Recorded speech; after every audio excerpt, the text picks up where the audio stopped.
We're live. We're live. What's up, guys? John Sintez, Cutternation podcast.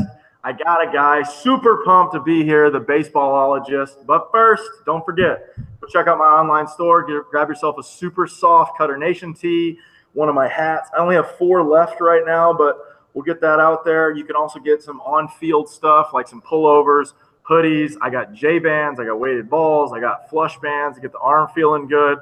Just go on my website. You can tap the link in my bio. It'll take you to my website. I also got a blog on there that have my other podcasts. It'll be on YouTube, all kinds of crazy stuff. Just trying to help you guys out and get information. But without further ado, my man, the king of Instagram, the Baseballologist. What's up, brother? How's it going, brother? How's everything? Dude, it's doing great. I just had we're coming up the end of our first week of summer training over here. I've got some horses over here that are just ready to get after it and get going, you know? Dude, hey, I appreciate you having me on this, man. I'm excited. We always talk baseball, but to finally get it on a podcast and video and for the Cutter Nation to hear, us talk baseball, I'm truly excited, man. No, I appreciate it, man. Yeah, it's always every time we go live or I see the stuff you're doing, I really love the internet and how everybody like you, for example, you being a D2 guy like myself and how like-minded we all are and the internet is really opening up a lot of this information and how awesome people are with what they're doing, because it's really fun to help people when they're looking for stuff. I know, me being an older guy, I'm 32. When I was in high school coming up, my baseball coach knew some stuff, but it wasn't like he was ready to retire, really. I love the guy to death, but when you tell me my junior year that this is your last year, but you have to come back your senior year because they can't find a baseball coach, It's probably not going to be a good day. It's not going to be a good season. I understand that. I understand that. So it's a good way to kind of give back to the community, with our education, our knowledge. So truly excited, brother. All right, man. Yeah, I appreciate it. So let's start with you, man. So tell everybody where you're from. Before we get to the Baseballologist, you were a ball player, so let's run through that history and let everybody know really what got the fire going. Oh, the fire. I think that sparks a lot out of me when people say the fire. First off, my name is a Baseballogist. I'm from Southern California, just like where John's at. He just way more south. But my life story is at 3 years old, for T-ball, you're supposed to be 5 years old, right? But at 3 years old, my mom signed me up for T-ball and lied about my age. So I was a 3-year-old balling out against 5-year-olds. So that's why I always throw up the 3 just to represent my mom. It's me reflecting my mom. So I love that. I didn't know that story. That was awesome, man. Yeah, I saw you the other day. Like, you said comment 3 on something, and I was meant to ask you what the significance of that was. That's cool. Right there. Yeah, sick. Yeah, do it one more time. Yeah, solid. Yeah. So it's just a way representing my mom. So throughout my whole life, I wore the number 3 up until college. I switched it up, but I did the whole Little League. I did the whole pony. I did the whole travel ball. Freshman year, I made varsity, and I was really good. 4 years, and I was the man. And I think that's the thing I like teaching kids, especially who are juniors and seniors, is don't get too cocky or too comfortable. So being the man, I got recruited to go this elite community college, which from there you would get like a scholarship to go to a 4-year or get drafted. And when I got there, probably 2-3 months later, I got cut. Oh, and that was the turning point of my life, not only baseball, but just life in general, because, being the man with whatever you do and then just getting, turned down, it's not a good feeling. You've never experienced that before. So I actually wanted to quit baseball because of how depressed I was, because it's like rock bottom. Yeah. But then at the end of the day, I just realized how much I love baseball. And that is arguably the best thing that ever happened to me, because it taught me how to handle situations when it sucks. And that could apply for sports. It could apply for job. It could apply for a relationship. It could apply for anything. And that was a turning point. I found another community college. I did 2 years there. I balled out, and I got a full ride scholarship to Cal State San Marcos University out in San Diego, where I did 2 years. I balled out, and then afterwards, I continued my coaching career. So I've been coaching for about 6 to 7 years. I've been coaching, instructing, and doing lessons. And the reason why I do that was it was my way of giving back to the community. Like, it's always been my message to give back to the community, right? Whether it's a laughter, whether it's education, knowledge, motivation, I've always wanted to impact the new generation, because with the knowledge I have, I don't want to die with it. I want to give it to, that next guy. Yeah. So with that platform I had, I just wanted more. We need to put that on a shirt or on your next wallpaper that you put out. Get back, that list, those 4 lists. We'll have to go back to the audio to get all 4. I'm sure you got that written down somewhere. That might be on your dry erase board behind you or somewhere. It's instilled, man. Yeah, for sure. I wanted to maximize my platform because, again, I love my academy, but I wanted more. So me being I love social media. I actually, about 4 years ago, I went viral on Instagram and YouTube doing baseball tricks with 4 of my friends. That's the pun right there. 5 of us. We did baseball tricks. We grew our account to 30,000 followers in 3 months. And again, it wasn't the tricks that got me. It wasn't the attention that got me. It was just the feedback I got, the motivation I got, because there's only so much you can get from doing baseball tricks. But actually having conversation with kids and impacting that they're motivated to go out and play, that's what I kept at heart. So this January 2018, I started the Baseballogist, and here I am talking to John Stintes on Cutternation, baby. Yeah, well, that's not too crazy. I mean, I'm just a dude, like when people come in and they want to work or whatever, it's, I always consider myself the same thing. I want to help people. And I really, you being a hitting guy, obviously me being a pitching guy, I really enjoy, I always call it shortcuts or hacks. The word right now on the internet is hacking, and I really feel like hacking pitching and helping these kids.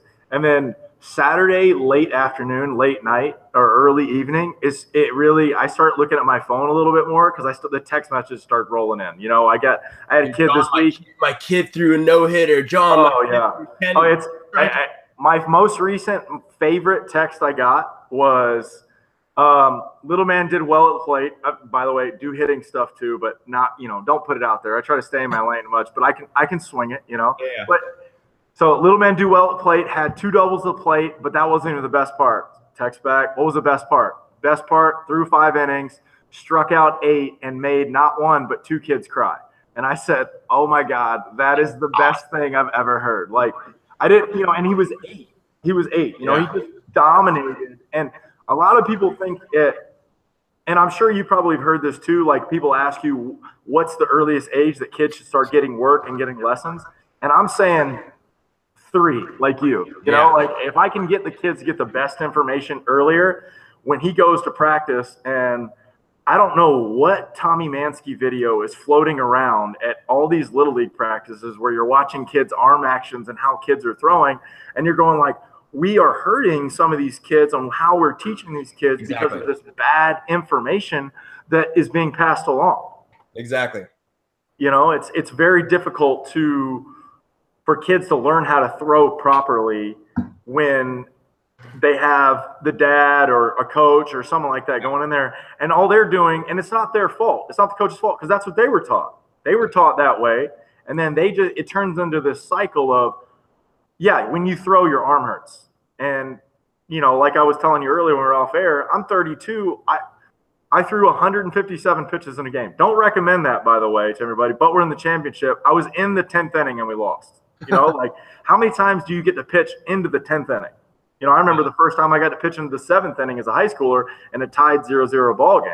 Yeah. And I was freaking out, like just being like, oh man, I'm sorry, not the 7th, the 8th inning, and I was like, am I okay? Can I do this? And I went out and I was like, yeah, it's just baseball, and so that process starts to go. So do you run into the same situation with parents asking you how early should you start? And then what's your opinion on how early should you start?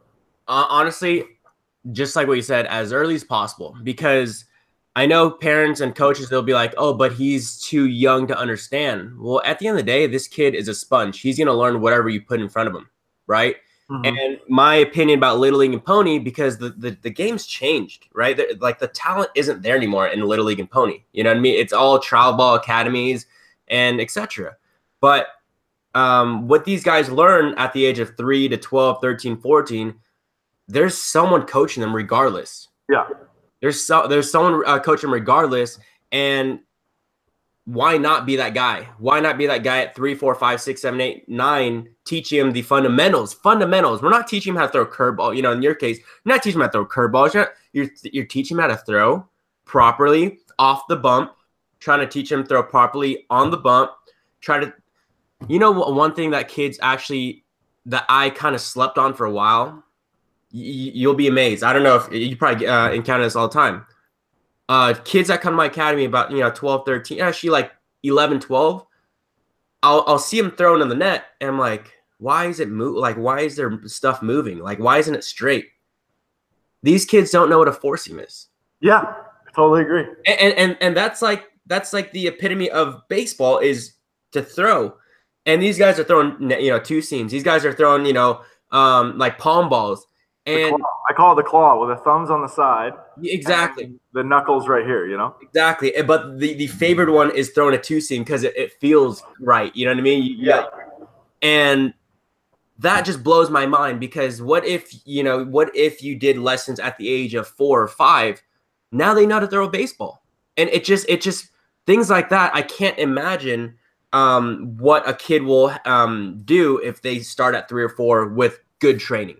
I think the youngest I've ever taught was 7, and the feedback I get is his fundamentals hitting is way advanced from these other kids, and because it's structured, it's a system, and if kids don't know a system and they just go out there and hack, what are they learning?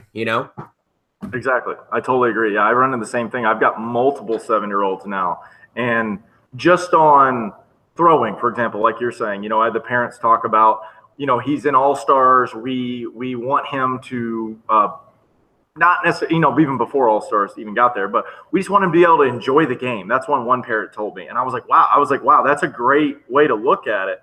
Because if he can't make the throw from second base, much less shortstop or third base or even the outfield, he's not going to enjoy the game, because he's going to be throwing kind of funny. The ball's not going to go where he's want to. He's going to get a little discouraged. And I remember this particular 7-year-old, and you can look him up on my page, and I'm so pumped for this kid, because he went from throwing the ball, legitimately struggled to throw the ball 15 feet at 7 because on what he's doing. And now he can throw the ball about 85 feet and get on the bump and throw strikes. And it's only been like 2 months, and it's so much fun to watch that kid. And the smile, that's recently what I've been going on.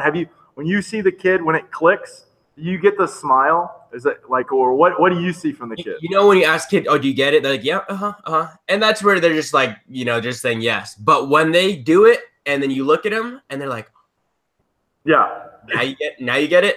Yeah. And then they'll flex, and they'll do the thing. Yeah. It's a confidence builder. Not only that, sure, but it just unlocks something in their head. It sounds like you're kind of like me too, where you're really into positive reinforcement. And there's one thing there's a book that I read. You talking about struggling in your career too. I struggled in mine. I was unrecruited out of high school, walked onto a junior college. It was the last year of draft and follow. I thought I was a pretty good pitcher in my area. And I felt like I was, and the guys that I talked to, they said that I was too. And there's even people that I knew, me being jealous of situation where they got scholarships, in our area to go play ball, and I felt like that I threw harder and were better.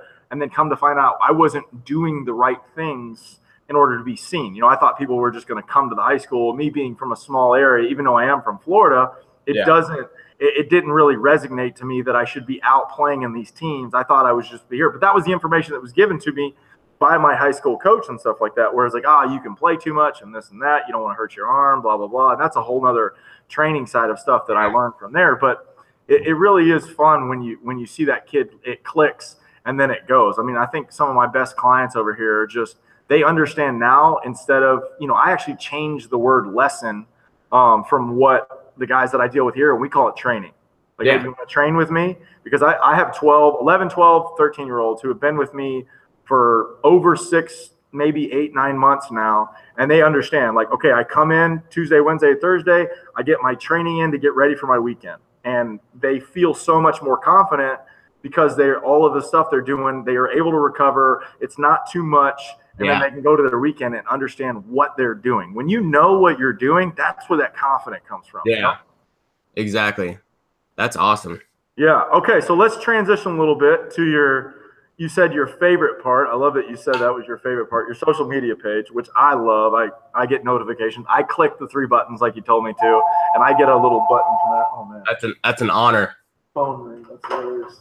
I'm actually on remote here, not at my home where I normally do it. We gotta. Hey, that's good business, John. Yeah, I know. Just hang it up. Yeah, for sure. That's what. Hold on, give me a second. Yeah. There we go. All right, sorry about that. Okay, so anyway, we were saying, John, kids want to train. What are you hanging up for? well, first of all, not my facility. Second of all, don't interrupt my podcast. You know what I mean? Over here hanging out with my boy over here, the man. Okay, so scrolling through your awesome page, I love all your stuff, and I noticed some stuff when we were talking about it too. I think that you are kind of like me on this, where some of these products that you promote, you really believe in them. And I really think that that is something underrated because I don't feel like anything that you put on there, Plate Crate, your shoes, the sandals we were talking about, the awesome Rawling sandals that came out, the gear, the shirts, the hats, everything.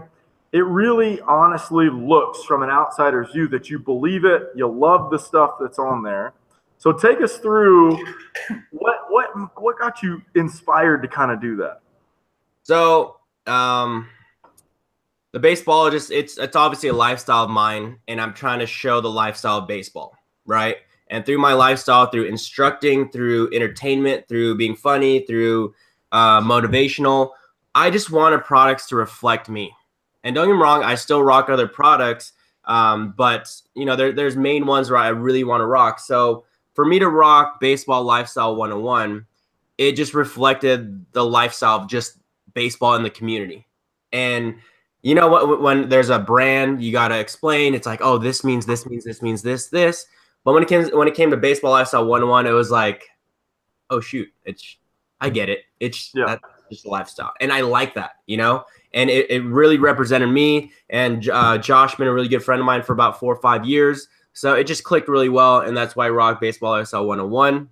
Really good products, got shirts, hats, sandals, boat shoes. The sandals we're talking about are these bad boys, right? But these are the seams on them. Can you show the seams to everybody? Because I'm obsessed with the seam. And you know what? I had an idea for how they did it before I put my hats out with the seams. Yeah. They just beat me to it.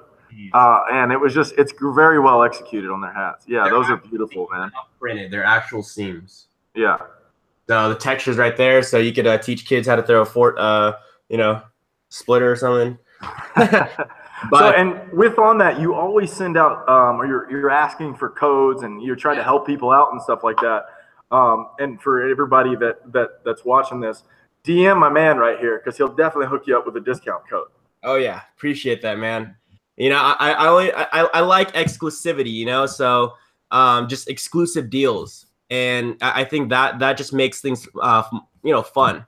Yeah, exactly. It makes a personal connection with whoever's DMing you or whatever's going on, and you just feel like you're hooking a friend up. Everybody likes to feel like someone's got your back, and I feel like that's what you're really doing out there on that. Exactly, and a lot of kids when they want something, when they ask their parents, there's that block where you don't want that. But when I give them like a review or a product review or an actual information through messages, it just makes there's more connection and makes the consumer more comfortable and confident in purchasing through you. So yeah, and I think that the way you're doing that, a little bit influencer style, and you really have a good model. I think we were talking about a buddy of mine that does the same thing kind of in the tech world, with the reviews and stuff. But, people trust you and with your opinion and what you're doing. And, I hope more companies reach out to you to try to, send you stuff so you can use your actual review on stuff to show them that way. Because it's one thing if it comes from a company, it's a whole nother thing when it comes from a guy who uses it every day, who vouches for it. Like, hey, this is what I love this product. Like, this is me. And that's what we were talking about that podcast earlier, that style of love I really try to put out is something that I think we miss in the product world of baseball, where it's like, you get your Baseball Express magazine or whatever you're going to do, and you scroll through everything and you look at it, but you really have no idea what the difference in those bats or gloves or apparel are. it just says something on there. And then you got Ken Griffey Jr. on there saying, I swing Nike bats or whatever it is. And you're like, okay, cool. Well, Griffey does it. You know what I mean? And so it's a whole other thing when it comes from, I think, I hope you're not offended by this, but I feel like you feel like me, like we're just regular dudes. Like we're just a couple regular dudes who love to play the game and like to hack it, Exactly. So I'm trying to promote these products in more of a personal basis and really showcase that, hey, I really love this tee or really love this product, really love these shoes, and I really do rock it.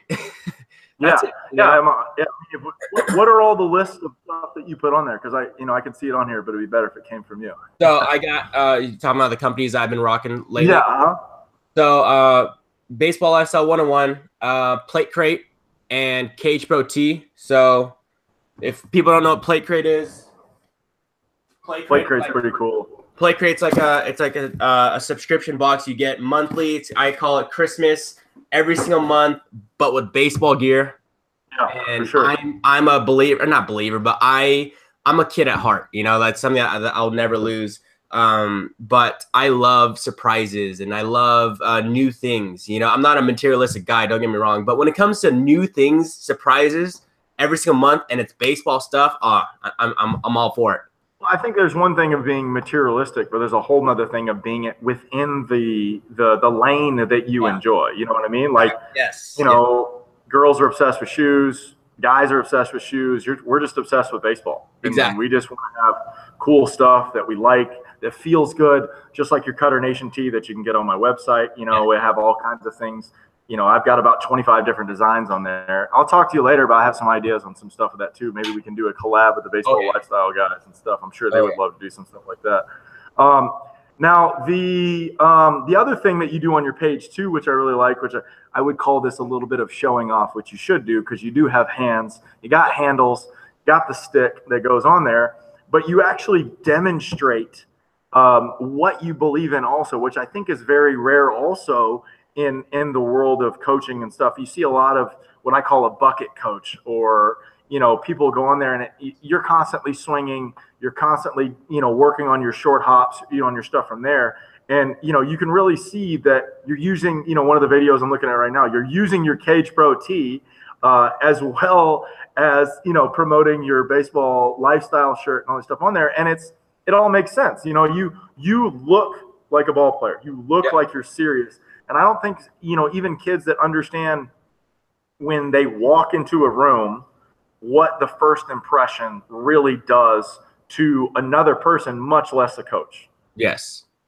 I mean, as me as a coach, I want, or anybody that walks in even here to work with me, if you're wearing jeans and sandals and a cutoff shirt, I don't think that you're going to be in there. And there's a kid that, it was kind of funny, that reminded me, there's a kid that I just started working with, monster 13-year-old, cutoff sleeves, hair gel, basketball shoes. Now, I'm not against the basketball shoes. I understand, sometimes you got to have some swaggy kicks. I'm with you. Me being a co-owner of Caliente Cleats, I'm all about the conversion system and everything. Yeah. We'll get into that another time. But no hat, no sleeves, though? That's a different story. Hey, and not even like a bro tank, just like a straight cut-off shirt. Yeah. Not like we can't afford, like a shirt. It's a tank top. No, it's like I cut it off before this. Yeah, exactly, 100%. And so, I went with the obvious movie reference. We wear caps and sleeves in this league, and he didn't even get it, which hurt me. Which means that I don't know if we got to get Wesley Snipes and all those guys back in on board. But we might, Charlie Sheen. We got to get another. There needs to be another legendary major league movie coming out that actually, brings some good press to it, because I'm sure you did it, but every rally that we had when I was in college was the old bounce, knee flip, with the hat backwards. They did a great job in that movie, just, attacking all the genres and all the superstitions that are just ridiculous, that you hear every day. Oh, yeah. They definitely need a new one, because I would love – because, us being in the game, we see it, but I'd love for someone to capitalize on it and show off, like, the new trends nowadays, All right, that's it. We're doing it. Call up Baseball Lifestyle. We're writing our own movie. We're going to make a real one, right? And we're just going to combine – this could be the greatest idea of all time. We're going to combine every aspect that we like. So let's go through this. I'm stealing the love story for love of the game because a lot of people don't know this. Baseball players are romantic. Like, if you're not romantic about baseball, like that chick right there needs to be right there with you and be romantic. So, what are you contributing to this baseball movie that we're making? I would have to go with probably my favorite baseball movie of all time, which is Angels in the Outfield. Okay. All right. So what are you stealing from there? The kid's story? I'm stealing no. Wait, the kid story? Yeah. Which part of the Angels in the Outfield? You going with the signal? You going with the wave signal? Going with the wave, the wings. Yeah. I also like the puns like go home. Yeah. Go home. Yeah. Go home. Go home. And then he went straight home. And it was like the cutest, funniest thing you've probably ever seen because us, that's a language we say, go home, but we're like, oh shoot, literally, I mean, so that's one. But the thing that really got me why Angels in the Outfield is one of my favorite movies is because the crazy things that they did, like diving plays. But what's the actor's name? McConaughey? Yeah, Matthew McConaughey, yeah. A lot of people don't know that. Matthew McConaughey was center fielder, the athletic, blonde, long-haired dude. Yeah. One of my favorite things in that movie was when he was tracking down a ball he was going to get beat. And I think it was two angels picked him up by his two arms, and he jumps, and he just flies, and he's in mid-jump. He's like, now we need a wire system. We need good actors. We need a wire system. Yeah. So I guess what I took out of that was you could make the impossible happen. That was just my thing. So in my house, I would throw the balls and dive, in the couch. My mom would hate it, but that was one of my favorite movies because it brought the imagination out of me and made the impossible happen. Yeah, for sure. Okay. Let's go back to me. There's a couple of them that I think I'm gonna. Everybody loves a good comeback story too, so I think I'm gonna steal the Freddie Prinze Jr. style from Summer Catch. Okay. And see what we can do with that. Maybe follow the career to see what the kid gets hurt, or he's got a bad attitude. Yeah. He's got to get humbled by the game. I think that could be. I think when we get off air, we got to really sit down and think we can do this. This could be some kind of very fun situation that we make. Skeleton Netflix, man. Yeah, we could put it. Next, we could be the Workaholics of baseball. I don't know if you know their story, but they made their own series, put it on YouTube, and then Comedy Central bought it, took it off YouTube, reshot the whole thing, and then they just the college OCC, Orange Coast College. They went there and they just got inducted to the Hall of Fame.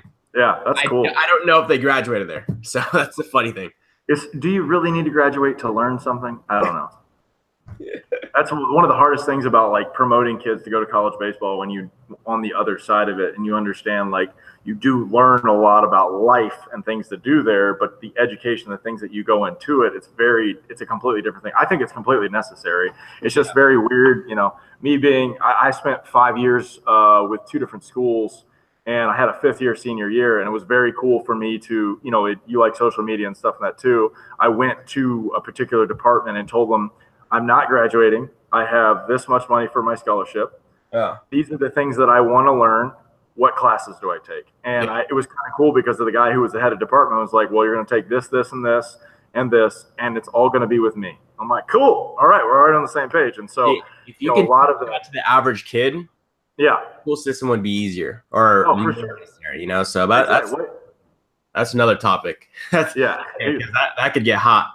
Yeah, we always like spiral tree out from everything that we're doing. It's always fun to talk to you, man. So, all right, cool. So let's get back to this awesome Instagram page because actually, you know what? Let's talk a little bit more about your baseball lifestyle connection right there. And that you're friends with those guys, and I definitely see, there's definitely some cross promoting and stuff from there. How did that relationship start? And do you guys kind of push each other to motivate each other to post better? Because that's what I see sometimes, where it's like, all right, I see this, I'm gonna go with that and see what we can do. Well, Josh and I go way back. Like it's probably 2015, so 4 years ago. Like I said, for my friends, we broke the internet, 30,000 followers in 3 months. That's something, And through that, I met Josh, Baseball Lifestyle 101. Still one of the biggest accounts then. He had probably had 200,000 followers. He already hit 500,000 probably 2 months ago. And he was one of our guys that posted us. And through that, because I was the guy who managed our Instagram, I was the one talking to people. I'm the one who made the connections. And then that whole summer died, and the whole account died because of people didn't want to take it seriously. But through that, Josh and I actually have we connect our personal accounts, still staying well connected because we didn't have a talk when I was hot. We did have the same mindset, same type of language, and we just kind of kept in touch. And then came September of last year. I called him up. I was like, yo, you got some time? He's like, what's up? And I said, hey, I got something coming. He's like, really? I was like, I got something coming. He's like, what is it called? I was like, don't worry, I got something coming. Just be on the lookout. And so when I posted it, I didn't add him. I actually wanted him to kind of find me, just to really see if this is working. So I think he added me maybe a month after, I started Baseballogist this January. And then he's like, dude, let's get it. So it's kind of funny how things kind of, came full circle is when I told him September, October, and then came February. He's like, oh, shoot, like it's happening. That's the kind of guy I am, is I like telling people, holding them accountable for me, and then actually executing. So that's what happened. And then we kind of came up with this whole, I rep him, and I've been rocking the whole Baseball Lifestyle 101. But when it comes to posting, there's no competition. It's just we're young guys. We're young guys really just trying to push out the community, trying to push out the message. And if it seems like competition, then shoot, man, it's good competition, Dude, who doesn't love a good competition? Yeah, it's great competition. So at the end of the day, it's all about the community, and that's what I'm about. Yeah, that's awesome. Yeah, I can really tell that with your page when you're looking at the stuff. It's fun for guys to be able to see the difference in pages, and I've never been more excited about baseball. This is probably the first summer in, I don't know, 6 or 7 years that I haven't been playing. So I've been actually been able to watch baseball on TV instead of catching late night highlights, catch things live and there. And I just feel like social media has been growing so nicely to be able to almost summarize the games in the day, and you can catch, oh, this sick play. I mean, that play with Gary Sanchez the other day where Chapman threw 100 off the wall and it bounced right back to him. There's little things that you see in there, like, for example, if you go rewatch it, the guy that you posted that you want to try to watch a game with, what's his name? The Marlins guy? Marlins guy. Is that what his name? Marlins guy? It's something Levy. His last name is Levy, but his name is Marlins guy. And if people don't know who that guy is, that guy became popular probably 3-4 years ago. Literally, he wears an orange Marlins jersey with an orange Marlins visor, and he goes to, I would say, majority of all the big games on TV, on national television. So for baseball, it was Yankees versus Astros. But then say baseball's done, he'll go to the finals for NBA. He'll go to the Super Bowl. He'll go to etc. And but I do want to watch a game with him. Get that guy on the podcast. You and I, we got to reach out. The internet, help us, internet, and we got to get that guy, because I just want to find out what's going through his head. Like, I don't know anything about him, but I remember him. I think it was a couple home run derbies ago, and they're like he was in there, and like the camera was enamored with him, as everybody else was. We're like, look at this guy, or maybe it was playoffs or something, but he just totally looked out of character of where he was supposed to be. Well, he became popular for what I remember is in 2014. Who won it? Do you know? Was it Red Sox? 14, no, it was Giants. Yeah. Not 14, but 15 when Royals won it. Okay. That's when I think he pushed out, because I remember Royals versus, I forgot who it was, but it was just an orange guy in a sea of blue. And that's what I think pushed him out. And he not only gets seats dugout, he gets seats right behind the backstop, like first seat. So it's hard. Dude knows what he's doing. Dude is definitely StubHub champ for sure. But the thing is, he's not doing it. He's not promoting anything. He's nothing. Like, you know what he is, right? You know what he does for a living? No, I don't. Help me out. He owns his own firm. I think he's a lawyer. I think he owns his own firm. He's just a baseball fan. Sports fan. Okay, baseball fan and then sports fan. Oh, okay, so he goes to other pages. Does he have an Instagram? Do we know? Yeah, it's called Marlins_man. I'm pretty sure. Okay, let's confirm this. Marlins _ see, that's Lawrence Levy. Yeah. Yep, here he is. 37,000. He's a food fan, sports fan. He likes Dalmatians. Yeah, and he's a big supporter. I think he says 9/11 should be like for Firefighters Day or something like that. National holiday or something. That's cool. Yeah, just another good baseball guy. That's awesome. Cool. Okay, so let's move on to some more fun topics. So strategy-wise in baseball, I have some ideas and some things I want to ask you as being a hitting guy. If you're building a client up or a student, whoever you want, and what do you think you should focus on first, strength or technique? Technique. And I'll tell you why. And why. I know. Yeah. Next question. Technique first, because strength, it's hard to build strength without using the right technique. That's my concept. Is it's hard to muscle ball when you're not using your legs or you're not using your core, but you're using upper body. So I like to teach the fundamentals of hitting, and to me, there's no right way of hitting. Right? It's what works, and it's how you can adjust, and it's how you can let them utilize their whole body from ground up. Right? So I would first see the way they hit, right? And obviously it differs from their age. If they're a certain age, like say really young, then if they really need a tune up and you need to give them like a stance and like type of concept of hitting, then that's fine. But when they're like 13, 14, 15, and this guy is a bigger guy, this guy's a power guy, this guy's a leadoff guy, this guy's etc. Now you kind of monetize through their style of hitting, right? So I would go technique first, and through that, now they, just like what you said, they come in and train. They don't need to learn. They just know what to do. So now when I could teach them to how to hit, now it's easier to make adjustments to, hey, let's build strength here. Let's build this. Let's build this. All right, let's twist this up. Remember I told you step here or timing here, or let's go a little, things like that. So yeah. I try to build a foundation first of hitting, which is technique. So now him and I, or him and her, or me and her would be on the same page of hitting, same language. Now adjustments are easier to build through technique or through strength.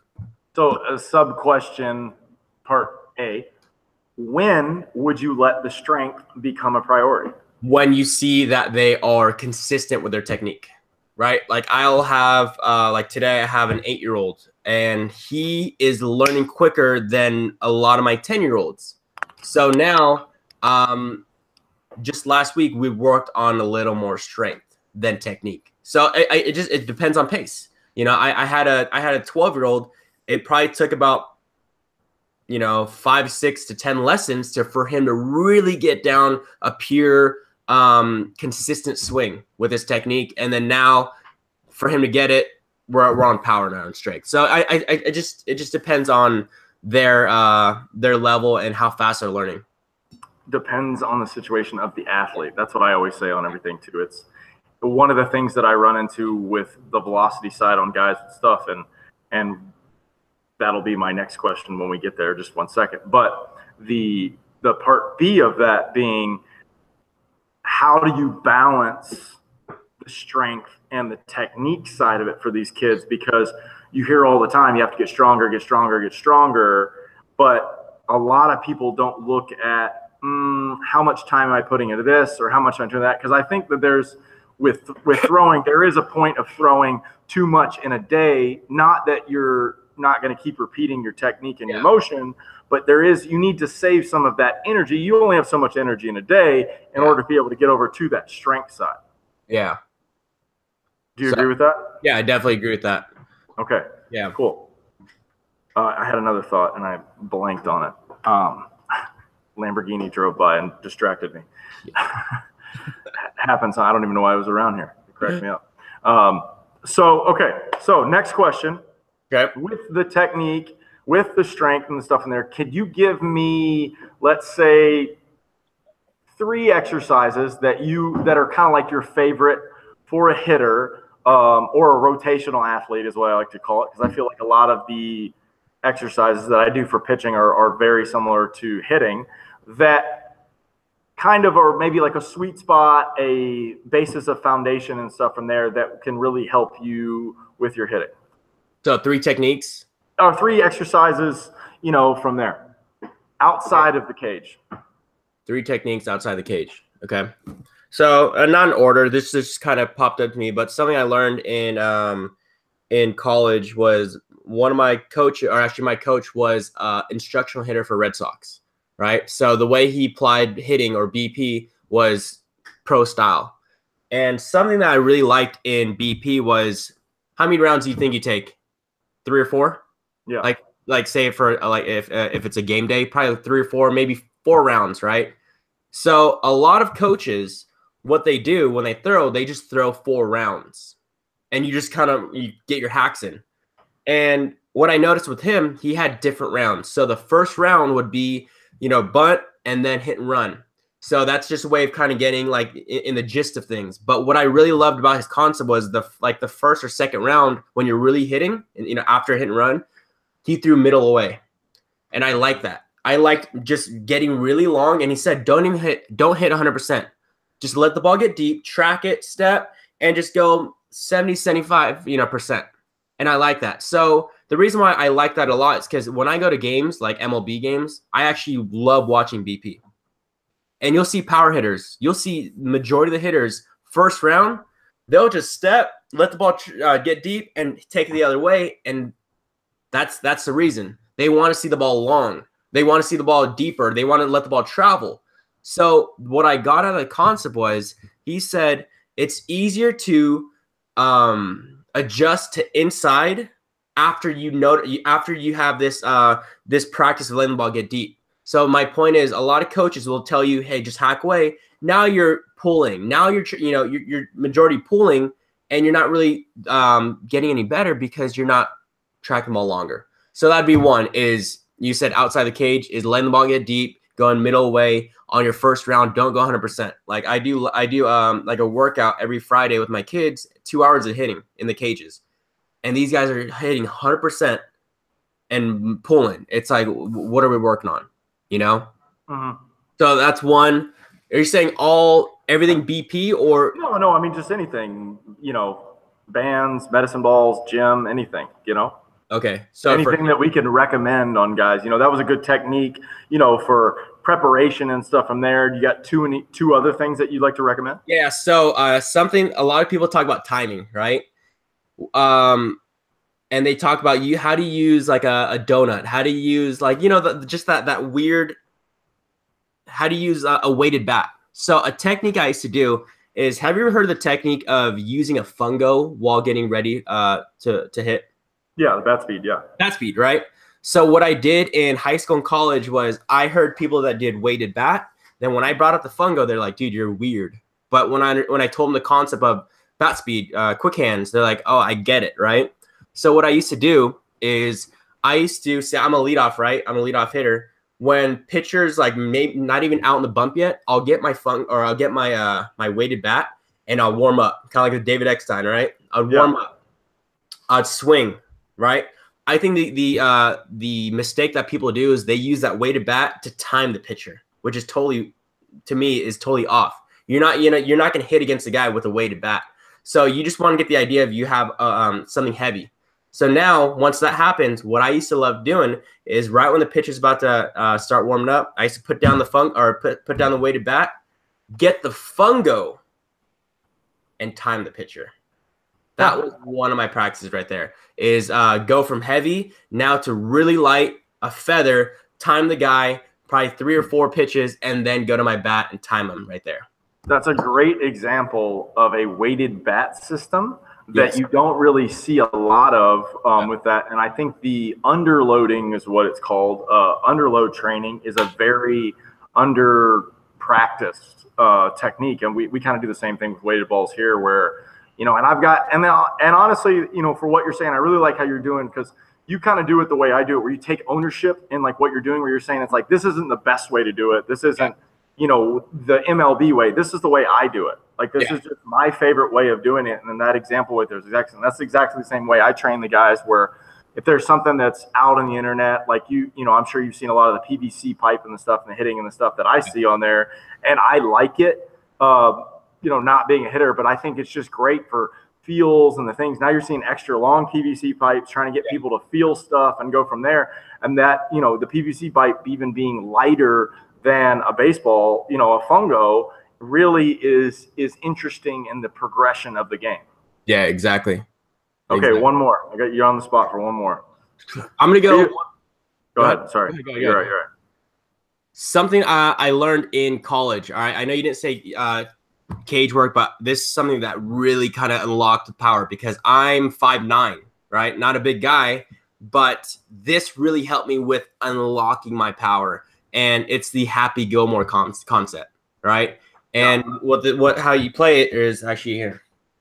Ironically, so I have a tee right here, right? So what you do is you stand back probably like 3 or 4 feet. If you haven't seen Happy Gilmore, watch Happy Gilmore, you understand, okay? But you stand 3 or 4 feet back, have your bat out, take like one step, launch up, and put your leg up and actually drive through the ball. And the whole point, it's kind of like the soft, like hitting in slow pitch softball. Yeah. So I'm not teaching to hit like that. But what that teaches is it unlocks the power in your lower half, just like what Happy Gilmore did, right? He used his whole body. So not only are you using your lower half, now you're unlocking power to generate from ground up, from your lower half to your core, to basically using everything, right? That's probably one of my favorite drills to do, because they could be very chaotic, they could be very wild, but from there you could kind of just let it be known that you could use that. You could use that power, and then from there kind of tune it up and, hit stationary, not like Happy Gilmore. Yeah, no, I the same thing with a lot of the stuff's going on with a lot of people. Matter of fact, I got a DM from a guy yesterday talking about how run and guns are bad or this and that. But if you don't understand what it's for example, like that hitting drill in comparison, a shuffle fire, or really getting more momentum to understanding to try to control your body through the sequencing and making sure you're doing it correctly. So the end result is, I'm not quite sure what you're looking for in the cage, but for what we're trying to do with the shuffle fire is still being able to throw the ball where you want to. Because if you don't sequence correctly and you don't move your body in the correct sequence, the ball will go up or down or left or right when it's not supposed to. Yes. So for you do the same thing, but still be controlled. For me, I would do the same thing. Just let them have not fun, but let them go crazy. Let them really just unlock everything. And then from there, hey, let's go up the middle. Try to hit, that middle pole and, up the cage, things like that. So yeah. Okay, cool. That's cool. It's a very different technique, but yet the concepts and the movement of the body are very similar between the two positions. Oh yeah. Okay. All right. So let's move on. So infield stuff, you see a lot of guys. You put something out there that I used to do at the end of every practice, and I didn't realize this, but obviously I'm not into a lot of practices. I don't really coach any teams and everything, but me throwing out a quick hand drill, just quick hands, quick feet, even for pitchers, for my guys here just trying to be athletes and be quick and stuff.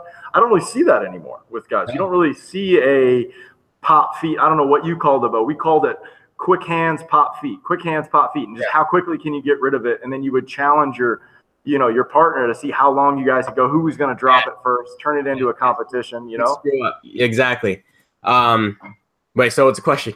So, no, I was saying, is that a drill that you like over there with you? Because I saw you do that with, I think you did it in the cage or something from there, or you're saying from there. Is that something that, could you explain what you're trying to do with the technique when you're doing that drill? So first off, yes, I did it since I was 12 years old. And if you don't know what John's talking about, it's when you warm up, say after going long toss, then your guy slowly comes in. And then once you're about, 20 feet away, then you go quick hands. And what John's trying to say is him and I will go quick hands back and forth, transition through. And then as you keep going, you'll probably throw a little harder, a little faster until someone screws up and you claim victory. You call it. Yeah. You're done, right? Yeah. And the reason why it's fun is because the majority of the time as an infielder, you warm up with another infielder. So it's fair game. But as far as that is, I love doing that for my kids warming up, because it's like teaching them a drill without them realizing it. You know, it's like a subliminal thing to where it'll just kind of grow on you, kind of like what you said. You did it, but you didn't realize, like, you know, you did through over time. And what I like doing is I like showcasing that, because right now with the videos I'm teaching, it's not advanced stuff. That's why people will be like, oh, it's that's easy. That's fine. I never said it was hard, you know. But with the videos I'm teaching, or the videos I'm pushing out, it's like I'm teaching like the little kids. And I don't care if high school kids or college kids are watching. It's a good refreshment tip. Yeah. You know? So information's information. Like, if information's good, like that. I love that you said that right there too, because some people take advantage of these fundamental drills and don't understand what it's really doing for you. Being able to, you know, be loose and quick and enjoy your transfer and be able to get your feet to line up and try to throw the ball perfect as fast and as loose as you can.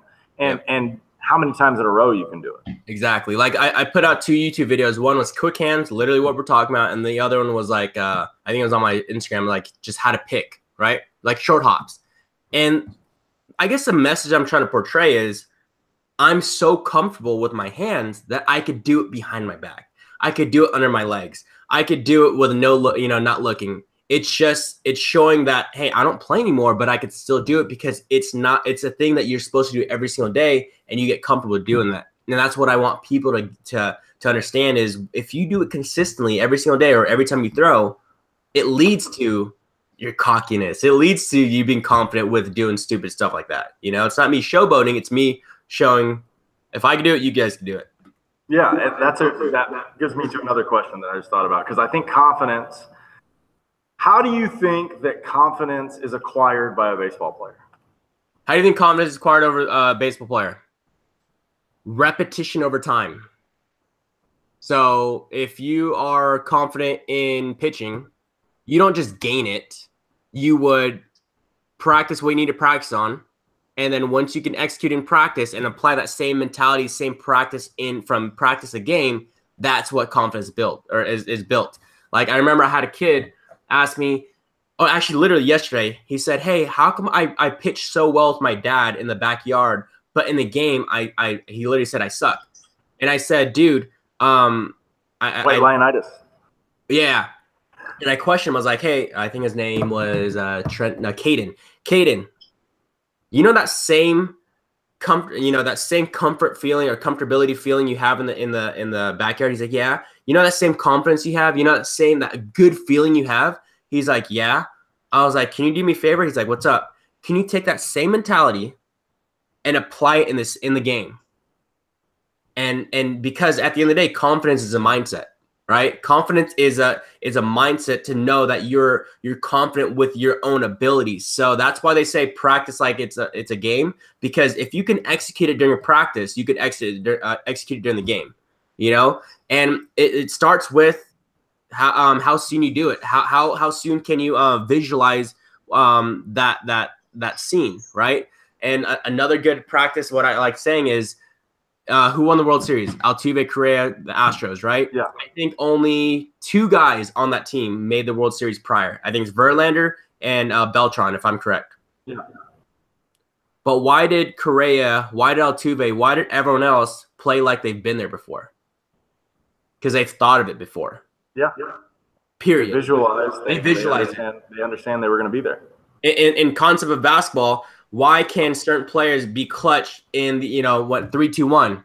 Why? Because in their backyard, give them the ball 3, 2. Yeah. Do it before. So it's not just you doing it and have fun. It's you doing it, applying it, and getting ready for that moment of time. Yeah, and the same thing on the pitching side. I try to tell kids, I really pride myself on the consistency and the confidence of the kids who are consistent with me and they're taken out in the games, because the autopilot, what I call autopilot, and those kids to get into is very fun to get as a pitcher. When you can throw the ball as hard as you want or as soft as you want and it goes where you want to, that execution of that process is so much fun. And then once you understand that when I increase my velocity and I know what I'm doing and I trust the process and I do everything right and I don't hurt, my arm feels good, and I'm able to go out and strike out 12, 15, 100 guys, whatever you're going to do, that's where I think that confidence and the consistency of that is is definitely acquired. Now, with that being said, part 2 of this question, what do you think is everybody runs into cracks in their confidence, cracks in their situation, doubting yourself. Okay. How would you recommend to a young guy in order to be able to reacquire that confidence, to reset, to get back to that good thing that they know is going to help them succeed in the situation? Easy. I'm always a believer in the why, right? I'm pretty sure you know where I'm going with this. The why. So, say I build someone's character, or build someone's confidence, and that's fine. People crack and people get nervous. Game 7, championship game, right? But if I feel a little fear, feel a little, any little edge, I always ask them, John, think back to why you're here. Think back to why you practice. Think back to why you even came here. Why did you even put on your pants? Why are you driven to even show up? And they'll say, oh, I need a scholarship. Oh, I'm doing it for my dad. Oh, I love this game. Oh, I want to go pro. Oh, I want to make a difference. All right, you just answered why you're going to pitch and execute this game. You now remind yourself why the heck you're here. So now what that does, it's like, and that's my way of overcoming whatever is in front of me is, oh, I need to feed my family. I need to feed, this. I need to take care of this bill. I need to do this. And when that happens, when you remember that, everything kind of takes, it wipes out of the picture. And that's confidence. That's what really motivates me is I do it for the people. I do it for the community. And I do it for my family. I do it for my name. I do it for everything. And when stupid stuff happens, I don't care because that's just a little thing that's a little bump in the road that's in the way that you could just overcome easily with that mentality. Okay, I love that. And I'm gonna build on that because there's a technique that I learned in one of those books that I was reading. And it's called Human Highlight Reel. And what I like about about this technique, the book's called 10-Minute Toughness. It's only like a 200-page book. Very good, awesome refresher. It's kind of funny. There's a track guy on the front of the cover, but 90% of the book is baseball references. It's kind of funny. Yeah. But that being said, let me ask. I'll use this teaching tool for you right here. So this is a great, awesome tool. If you were to build, let's take hitting for that situation right there. If you were to build a top 5 memory bank of yourself of 5 situations where you executed perfectly, whether it was a double, a home run, a single, or even if you're taking a pitch, right? Those top 5 things of your career, what would they be? Give me 1 minute. I already got 2. So let's go with top 3. How about top 3? Gosh, I was excited for 5, but I will do that though. All right, so not in order. I remember it was like championship game, and I was struggling, and it was like 2nd and 3rd, and we needed those 2 runs. I think it was for the game, a game winner or something. And I was hitting, and defensive coach or the coach for the other team called timeout, and my guy, like a mentor to me, he's like, "Hey, come over here, let's talk." And I was like, I was nervous, because it's just a moment I've never been a part of. And he's like, "How do you feel?" I was like, just nervous. And he's like, "Hey, you can do this. I want you to pull the ball down the left field line, score the guy. Just pull the ball. What if it's outside? Pull the ball, right?" And I don't know why he said that. He just pulled the ball. And kid you not, that moment, it was my way of visualizing what the heck to do. And I pulled the ball down the line. First baseman dove, missed it. We won the game. And so that moment was a moment where I realized visualization is key. If you could think it, you could do it. There's this famous quote I always think of. It's if you can see it in your head, you could hold it in your hand.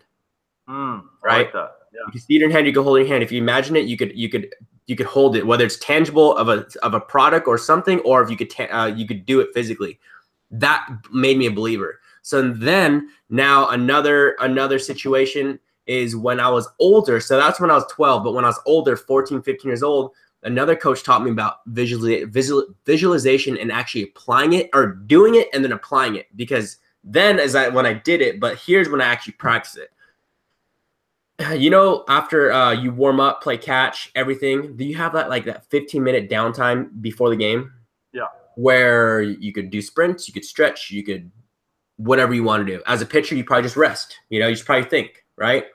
So our coach told us, hey, go to the outfield, and he brought us in the outfield, and we all laid down on our backs in a circle, and he told us about visualization. He told us, hey, think of a place where you could be relaxed. Mine was the beach. Mine was on the pier, right? And once you relax, now that same mentality, that same mindset, apply that to the game. And you're like, okay. So now when you're in the game, apply every single moment you did really well, just like what you're saying right now. Every single moment you did really well, whether it's a double, whether it's a single, a home run, you pitching a really good game, you hitting really well. Now apply that. Keep running through your head. And now, then take moments, 3 to 4 or 5 minutes of doing that, and now you'll get ready. I felt tight. I felt unstoppable. I think I went 5 for 5 in that game. And it was like a playoff game for a tournament or something. So that's one. And the reason why I like that as far as accomplishment is because it really unlocked my mentality in the way I think, And then lastly, it would be my senior year high school game. I was facing 4 of my brothers on the other opposing team. Remember I told you about that coach who's like a dad to me? He taught me how to steal home. And ironically, his son, which is like my brother, was pitching. And I went, I think 4 for 5, and I stole second on him. I stole third on him. And then I don't know why, but he started from the windup. And I was like, this dude's really slow to the plate. And I stole home on him for the game-winning run. But we were the visitors, so it ended up becoming the game-winning run. And I think the moment of time, this is a picture I wish I had during the time, is when I slid. I did a slide pop-up, and I just went like this, and I yelled, ah! And I remember all the fans were just going crazy. The dirt was going crazy. My whole team was going crazy. And that excitement never went down. Even when I went on the bus, the baseball, softball team were just chanting my name, and I was like, "Yeah, baby!" It was like a movie. Yeah. Go ahead. But that was one of my most favorable, memorable accomplishment I've had in a while. So what I like about that technique and what you were saying, and this is exactly what it does through the book right there, it gets you to a feel-good state right there. You went from most recent memory to most favorable memory, which most people do. And, I have the same kind of moments where I execute a pitch, struck out a guy, threw the ball where I wanted to, visualize what I could do. Like you were saying, if you can visualize it, you can hold it. And what I really like about that, and what a lot of kids don't really do that. They don't visualize. They just see ball, hit ball, which there is a ignorance is bliss to that situation. But I don't think as a young guy, really going in, maybe seeing something they're harder going. But what I really like about it, and this is what they talk about it, is where, long story short, in what you put in with your highlight reel right there of your career, did you put anything negative? No, of course not. Of course not, right? It's a highlight reel. Even if it were on ESPN, they're not going to put any kind of bad play in a top 5, on ESPN or anything, Yeah. So that being said, why would you identify anything negative? True. And it's an easy technique to say, but until you actually apply it to what you did right there. Now, there is something to be said about learning from your mistakes, right? Yeah. But in the visual preparation of what you're trying to do before you're trying to do that, hey, don't miss the ball, don't bunt, things like that. There's a bunch of things that are in that. But that being said, your brain doesn't work in don'ts. So how many times have you said, don't miss the bunt, don't miss the bunt, don't miss the bunt, or don't miss the hit and run, don't miss the hit and run. And what do? You miss the hit and run. And it's really because you're questioning your abilities, and you're not telling yourself what to do.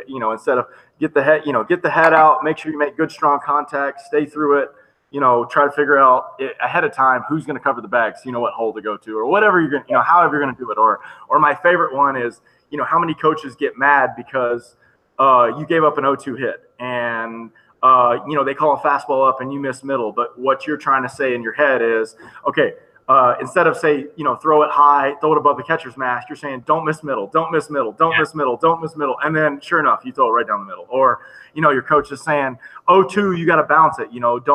Don't miss over the plate. Don't miss over the plate. And you hear all these, don't do this, don't do this. And the kid does it, and then he gets in trouble. Instead of even the coaching technique is almost the same thing where it's, okay, instead of saying don't miss middle on this curveball, let's say throw it well outside, throw it to this spot, throw it in the left-handed batter's box, throw it into the back line over here, throw it at the umpire's mask for the high fastball.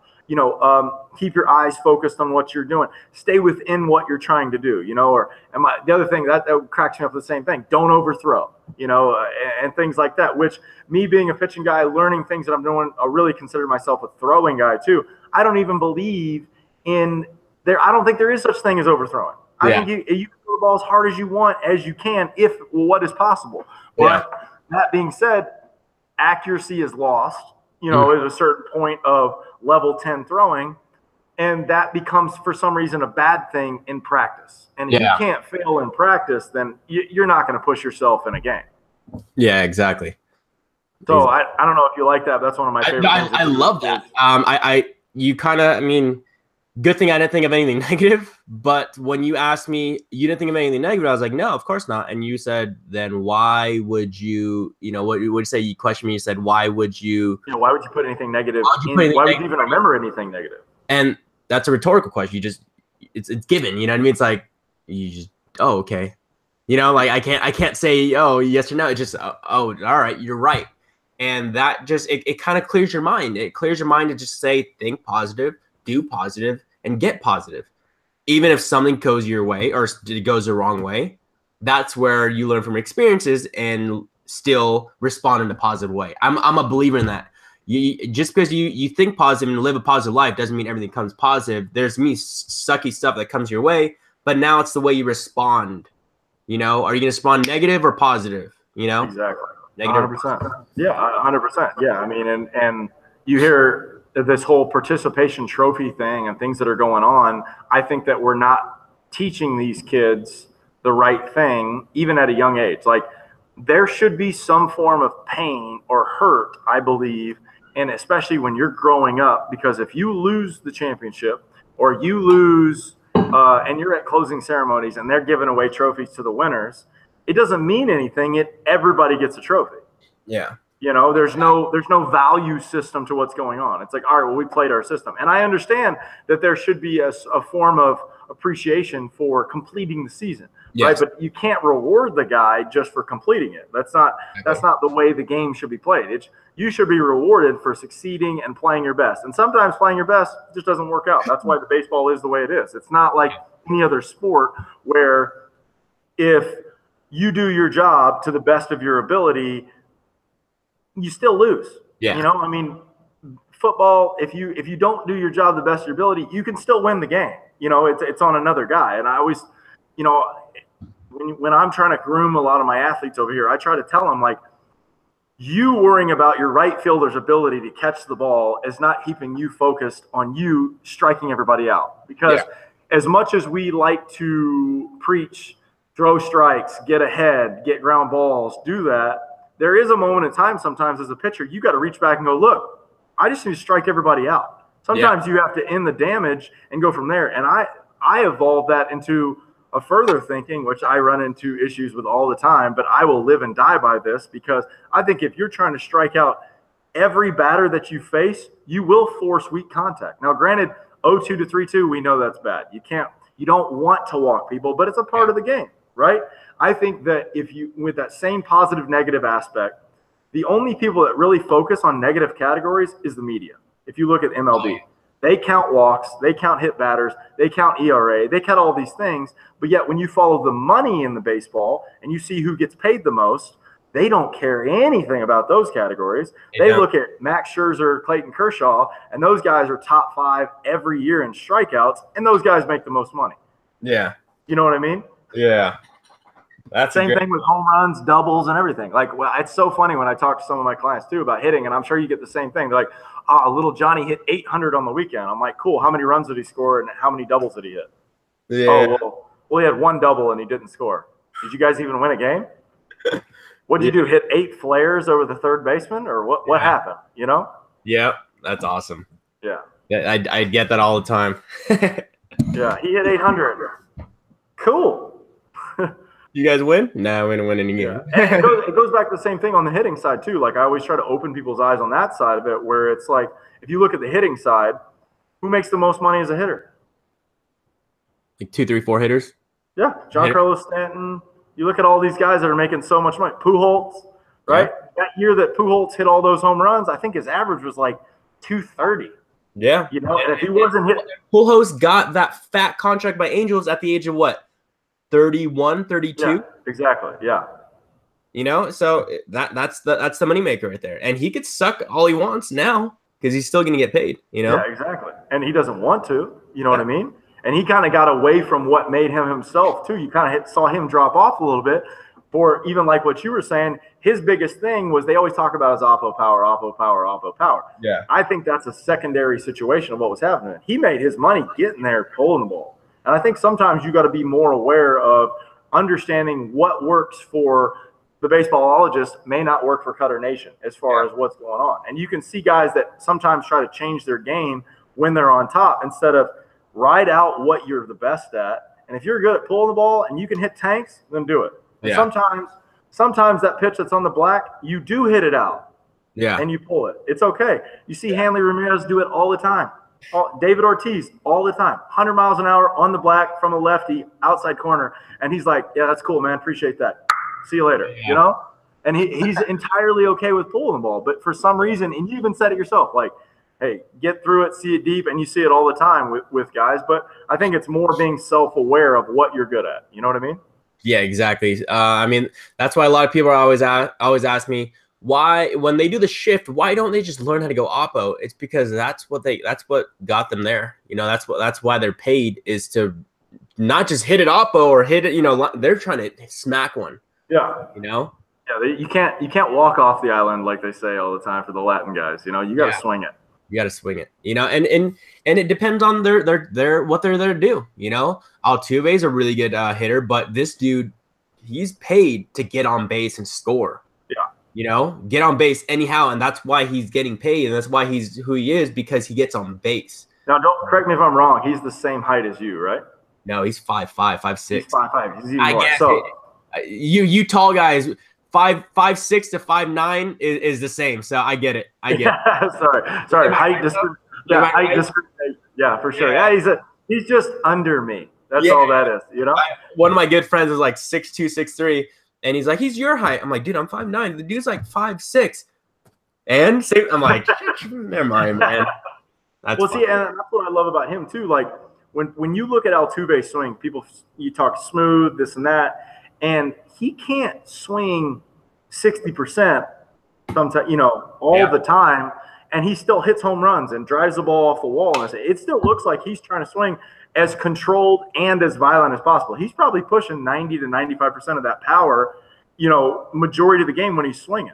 Yeah, and that's why I love the guy, because this dude goes all out. You know, he actually reminds you of Dustin Pedroia, but better. Dustin Pedroia was a baller.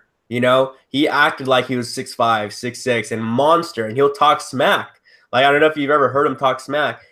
Especially when they were winning during the time. Dude's cocky, and I love it. I love that. I love people who are like that could back it up. That's my for sure. Conor McGregor. Yeah.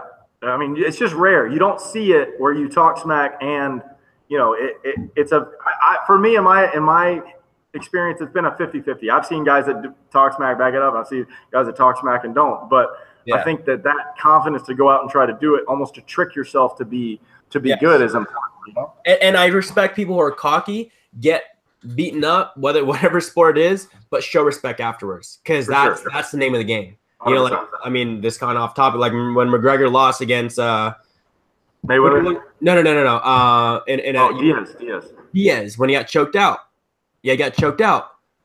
He came out pretty professional. He came out professional against Mayweather too. So I like that, because because if he says, "Oh, he cheated," now you look like an idiot. You know. So that's the difference of doing it, and then overtime, McGregor turns the Gregor machine back on, and now we're all hooked again. Exactly. And that's what honestly I like about Latin players too, because they are confident. They're loud. They speak their mind. If you don't do your job, they say it. Yeah. But you can't get offended by it. You just, I didn't do my job. I screwed up. I got to do better. Yeah. You know what I mean? Exactly. That's why, when it comes to, the World Baseball Classic, I love watching that because you just see the gameplay of different nationalities or different countries, hit or face the MLB. It's awesome. You see passion. You see, like when where's Lindor from? Puerto Rico. When you remember when they went to Puerto Rico like 2-3 months ago? Yeah. You'd hit a home run, everyone worshipped their mind. They lost their mind. The whole stadium went crazy. Yeah. And I wish they had that more here, and I think it's coming along. But I just love learning from other cultures, other players. Dude, that reminds me, man.